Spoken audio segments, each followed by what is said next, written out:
I'm Mallory Safaste in East Baltimore. Back in 2023, we learned this would be the future home of a Lidl, bringing access to fresh and affordable food to the thousands of residents who live here. But now we can't get any confirmation from the developer, Lidl, or city and state officials as to whether it's still happening. Grocery shopping in this neighborhood. Atrocious. Alvin Webb buys the staples from the Family Dollar near his home, but fresh food is more of a hike. It's just atrocious. He's 84, without a car, and travels to the Giant 3 miles away. The red line bus going up Greenmount Avenue, and usually I'll catch a hack back down. That 2-hour trip could someday be a few steps. The raised area Alvin walks past, pushing his cart, is expected to be the home of a 30,000 square foot grocery store, anchoring the Somerset development, with 4 new apartment buildings offering affordable housing at the former site of Somerset Homes. I love it. This is part of the Perkins Somerset Old Town development, a $1 billion plan transforming neighborhoods of extreme poverty into mixed income communities. And we've been told the grocery store here will be a Lidl. It would mean, I don't have the words to express. It would mean so much. I live right there in that building. It would mean so much.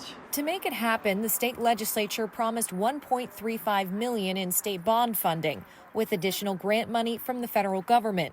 Dana Henson of the Henson Development Company is one of the developers for the project. She told the Baltimore Banner in October of 2023 this was her most personal achievement, and Lidl signed a long-term lease. But when we reached out to inquire about the long-term lease, she sent us this statement. As a company policy, you will find that I do not provide any comments or details on my projects to media unless I'm having a groundbreaking or ribbon cutting. When we pointed out she already disclosed details about this project to several media outlets, she declined to comment. We tried Lidl. The PR firm representing Lidl said they do not have any new information to share about a potential Lidl store in Southeast Baltimore. We then asked for clarification on whether they still intend to move forward with the store originally announced at this location and seen in marketing materials.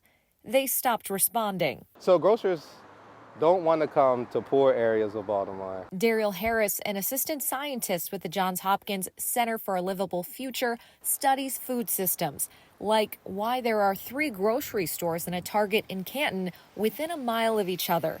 And yet here, fresh food options are limited. Research indicates that people like good experiences when they're going to the grocery store. And so if your area is an area that people perceive to be high crime, whether it is or not, if they just perceive it to be high crime, then the likelihood of someone coming into that area to go grocery shopping is very slim. And he said grocers are likely weighing whether or not it's a good investment. What I imagine is from the grocer standpoint, they're looking at profitability. But for the people who do live here, he says access to an affordable, clean grocery store could have long-term health impacts. There's nothing more heart-wrenching than to interact with teenagers and the only food they know is prepackaged food. This would be a central location for nearly 6,000 residents like Alvin, ending his 2-hour trek to buy fresh groceries. Tell Lidl, hurry it up. According to the bond fact sheet, construction of the grocery store was estimated to be complete by this past February. We've since found a Baltimore City planning document from last fall